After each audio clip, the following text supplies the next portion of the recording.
ओम सहनावतु सहनौ भुनक्तु सह वीर्यं करवावहै तेजस्विनावधीतमस्तु मा विद्विषावहै संगच्छद्गं संवदनं संयुगानां कौसतं।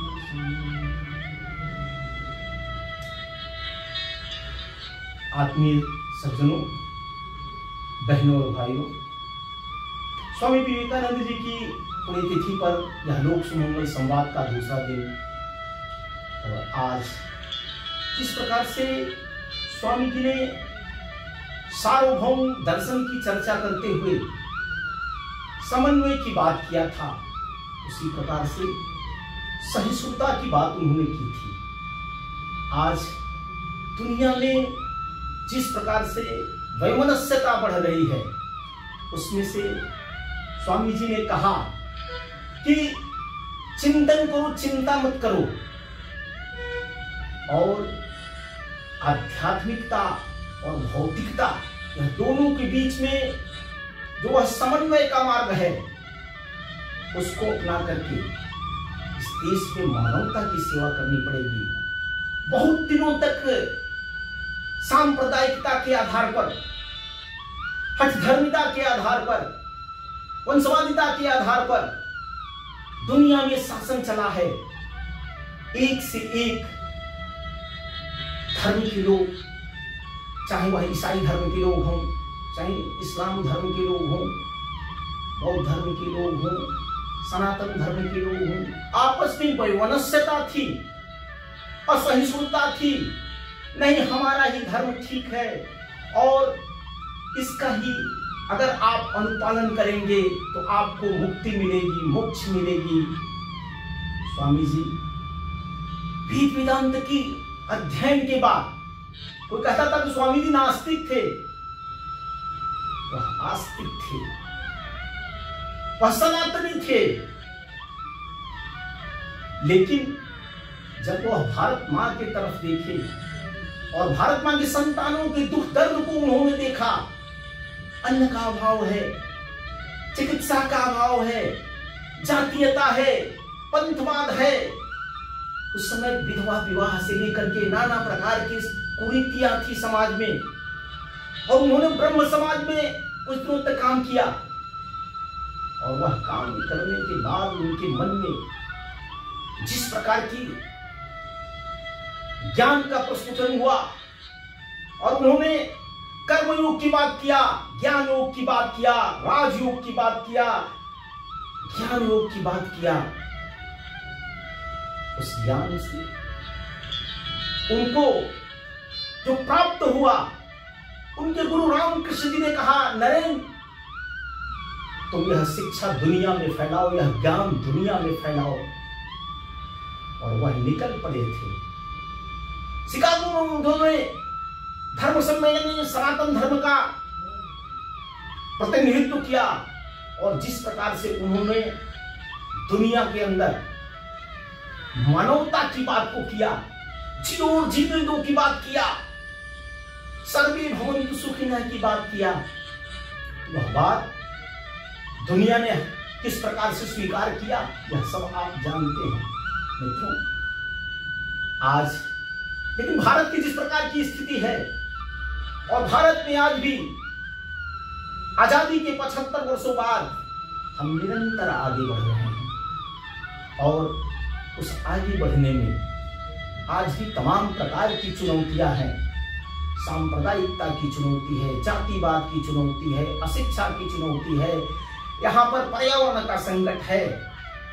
और इस संकट से लड़ने के लिए देश की युवा पीढ़ी को आगे आना पड़ेगा।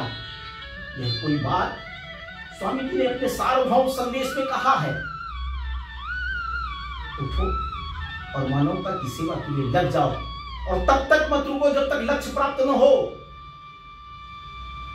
वह संदेश आज भी युवाओं के लिए प्रेरणा है।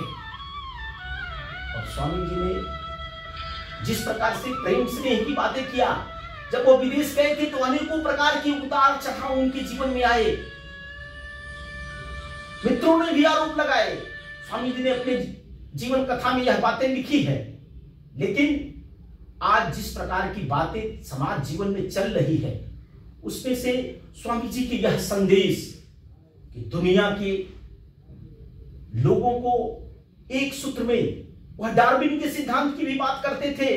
उन्होंने पाश्चात्य जगत के तमाम लोगों को पढ़ा था, कांट को, ह्यूम को, ऐसे बारूक को, जॉन स्टुअर्ट मिल को, अनेकों लोगों को उन्होंने पढ़ने के बाद, पश्चिम के दार्शनिकों के दर्शन को लेने के बाद, वह भारतीय चिंतन को, वेद वेदांत की बातें किया, उपनिषद की बात किया। और वेदों में जिस प्रकार से इस धरा को एक मान करके, यानी इस पृथ्वी को एक परिवार मान करके मनुष्यता के आधार पर चलाने की जो बात किया, उन्होंने कहा हमने तलवारों के बल पर अनेक राजाओं को जीता, खून बहा, रक्तपात हुआ, दुनिया भर में ऐसे शासन चले, और आज इतने वर्षों बाद भी अगर हम उसी प्रक्रिया पर चलेंगे, डार्विन का सिद्धांत कहता है, मानने वाले उसको भी मानते हैं, दैव उत्पत्ति के सिद्धांत वाले दैव उत्पत्ति के सिद्धांत को मानते हैं, तो जो ज्ञान की कसौटी पर कसते हैं, ऐसे कहते हैं कि डार्विन का सिद्धांत कहता है कि हम पहले जलचर के रूप में आए, फिर थलचर हुए, फिर धीरे धीरे धीरे धीरे हमारा विकास होते हुए आज हम मनुष्य हो गए हैं। और उसके आधार पर अगर हम इतने वर्षों बाद भी नागरिक जीवन को जीने के लायक नहीं, आपस में उसी प्रकार की मतभेद रखते हैं, उसी प्रकार से तलवार के बल पर हम धर्म परिवर्तन की बात करते हैं, दूसरे को बोलने के अधिकार को छीनते हैं, तो यह सहिष्णुता नहीं है। जीवन में प्रेम, स्नेह, करुणा की बात स्वामी जी किया करते थे। उन्होंने उसमें से निकल करके जिस मानवता की सेवा के लिए कहा, भारत माता की सेवा के लिए कहा, आज आवश्यकता है इस धरा पर यह बातें कैसे फैले। यह बात महावीर स्वामी ने भी कहा, किसी ने अहिंसा परमो धर्म की बात किया, किसी ने जियो और जीने दो की बात किया। स्वामी जी कहते हैं जियो और जीने दो की बात है, इसमें पहले जीने दो फिर जियो की बात है। और ऐसे मनीषी का हम स्मरण कर रहे हैं। आज सभी चुनौतियों का अगर हम समाधान चाहते हैं, विश्व में सुख शांति समृद्धि चाहते हैं, प्राणियों में सद्भावना चाहते हैं, विश्व का कल्याण चाहते हैं, तो यह बात याद रखनी पड़ेगी कि कैसे विश्व का कल्याण होगा। स्वामी जी कहते थे कि एक तरफ भौतिकवाद है, एक तरफ अध्यात्मवाद है। इस देश में एक अध्यात्मवाद को भी देखा है। सम्राट अशोक बौद्ध धर्म की ध्वज को लेकर के दुनिया में अहिंसा के सिद्धांत को लेकर के चले, और आध्यात्मिकता इस देश में इतनी आई कि बाहर के आतताइयों ने आकर के यहां पर शासन किया, हमको गुलाम बनाया, हम निरीह हो गए, हम गरीब हो गए। वह स्वर्ण युग याद करते हैं। तो भौतिकवाद में और अध्यात्म में इसके बीच का, जिसको एक सम्यक जीवन जीने की बात करते हैं, एक हाथ में शस्त्र भी रहेगा तो एक हाथ में शास्त्र भी रहेगा, लेकिन उसके लिए निर्छील कारक विवेक चाहिए। अति का भला न बोलना, अति का भला न चूक, अति का भला न बरसना, अति का भला न भूख। अतिरेक किसी चीज का नहीं होना चाहिए। हम अगर अपने जीवन को चलाने वाले हैं और अच्छा मिल गया खाने को, तो उसको भी अगर हमने ठीक से खा लिया तो वह नुकसान कर जाएगा। अतिरेक कहीं भी नहीं होना चाहिए किसी चीज का समाज में। हम पूजा पाठ करते हैं, कितने देर करेंगे, धार्मिक अनुष्ठान कितना करेंगे, इस देश के लिए भी काम करना है, कर्मयोग की साधना करनी है तो कुछ कितना करेंगे। तो ज्ञान योग, कर्म योग, राजयोग, भक्ति योग, ये सबका उन्होंने सामंजस्य की बात किया। इसमें कितना सामंजस्य होना चाहिए, तब यह जीवन चलेगा। अतिरेक किसी का नहीं होना चाहिए। सम्यक वाणी, सम्यक भोजन, सम्यक विचार, सम्यक व्यवहार, यह बात महात्मा बुद्ध ने कहा था। और इसी समन्वय को लेकर के अगर हम समाज में चलते हैं, आध्यात्मिकता भी चाहिए तो भौतिकता भी चाहिए। इसलिए भारतीय चिंतन कहता है कि धर्म, अर्थ, काम, मोक्ष, ये चारों जीवन के लिए अनिवार्य है। और ये इस सूत्र को लेकर के अगर हम आगे चलते हैं तब हम कह सकते हैं कि जीवन में हम जो कुछ भी लक्ष्य प्राप्त करना चाहते हैं वह लक्ष्य मिलेगा। और वह है सूत्र कि जीवन में हम क्या पाना चाहते हैं।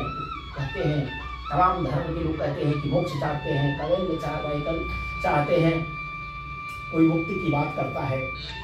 यह सब है और इसमें से यह सुंदर समाज बनाने की जो हमारी संकल्पना है, सबके सकल सुमंगल की जो बात है कि सबके जीवन में मंगल हो, मंगलमय मरण भी हो, मंगलमय जीवन भी हो, मंगलमय जन्म भी हो। यह सुमंगलकारी जो हमारी सोच है, जो सार्वभौमिक है, दुनिया के लोग चाहते हैं। वह क्यों चाहते हैं दूसरे पर राज करना? कि वह हमारी बात को माने। वह जीत अहंकार की जीत होती है। जीत तो प्रेम की चाहिए, स्नेह की चाहिए, करुणा की चाहिए। सत्य प्रेम करुणा से सबको जीता जा सकता है। और मित्रों, स्वामी जी जिस प्रकार से समाज के ऐसे कुछ लोग हैं जो वंचित रह गए सुविधाओं से, जो उसको प्राप्त नहीं कर सकते हैं, उनको प्राप्त करने के लिए उनकी सेवा की बात किया उन्होंने। सेवा है यदि कुंड संविधा सब हम जले। सेवा यानी प्रकृति की सेवा, सेवा यानी व्यक्ति की सेवा, सेवा यानी समाज की सेवा, सेवा यानी देश की सेवा। आज यह सेवा का योग है, यह सर्विस नहीं है। हम एक परिवार के जब सदस्य हैं तो हम एक दूसरे के सुख दुख में क्यों नहीं सहभागी हो? एक दूसरे की सहायता हम क्यों नहीं करें? अगर एक सुखी हो रहा है, आज दुनिया में अधिकांश लोग दुखी क्यों हैं? कि हमारा बगल वाला सुखी कैसे, उसके घर पर कार कैसे आ गई, उसका कैसे भौतिक विकास हो रहा है, इस तांते से दूसरा दुखी है। वह हमारे परिवार का सदस्य है। हमने अगर अपनी डीएनए की बात किया, अभी इस देश में डीएनए पर बहुत चर्चा थी। पूजनीय संघचालक मोहन भागवत जी ने तो कह दिया कि डीएनए एक है। हम सब कहते हैं, सनातन धर्म के लोग कहते हैं कि हम मनु की संतान हैं और सब मानते हैं। अगर डार्विन के सिद्धांत वाले हुए तो हमारा डीएनए एक तो हुआ ही भाई, हम मनुष्य हैं, मनुष्यता के नाते इस देश में काम करना चाहिए, इस सृष्टि में काम करना चाहिए। कम से कम मानव जाति का डीएनए तो एक है। हाँ, उसमें काल समय परिस्थिति के हिसाब से क्षेत्र में बसने के आधार पर रंग रूप अलग अलग हो सकते हैं, वाणी वेशभूषा हमारा अलग अलग हो सकता है, खान पान अलग हो सकता है, लेकिन हमारी मानवता के सूत्र एक हैं। हमारे रगों में इस देश को बनाने के सपने हैं। हम चाहते हैं कि इस दुनिया के लोग सुख शांति के साथ अपना जीवन निर्वाह करें। हम चाहते हैं कि दुनिया में जिस प्रकार की बातें चल रही हैं वह सब बातें दूर हो। और इतने वर्ष हो गए, हम मानवता के आधार पर इस देश को चलाने, कोई दुखी नहीं रहे। रामराज जी की यही तो कल्पना थी, नहीं दरिद्र को दुखी न दीना। तो यहाँ पर हम दूसरे को दुख को मिटाने के लिए अपने जीवन को लगाने वाले हैं। हम अपने सुख शांति के साथ उसकी भी सुख शांति की संकल्पना है हमारी, और यही राज व्यवस्था भी करती है, यही भक्ति मार्ग भी करता है। हम ईश्वर से इस प्रकार की संकल्पना करते हैं। तो मित्रों, आज स्वामी जी ने जिस प्रकार का आह्वान किया, उठिए, जागिए और लक्ष्य तक पहुंचे बिना रुकिए मत, उस पर आज युवा समाज को चलना होगा। और उसमें सबसे बड़ी जो बात है कि हम बदलेंगे, लोग बदलेगा। यानी स्वामी जी ने जिस प्रकार से चरित्र निर्माण की बात की, दिव्य ऋषि मुनियों ने शील की बात किया, उसके आधार पर हम अपने शिक्षित होंगे, अपने शरीर को मजबूत करेंगे, अपना स्वास्थ्य ठीक रखेंगे, तब हम देश समाज के लिए भी काम कर सकते हैं। तो आइए मिलकर के हम अपना निर्माण करें, समाज का निर्माण करें। जय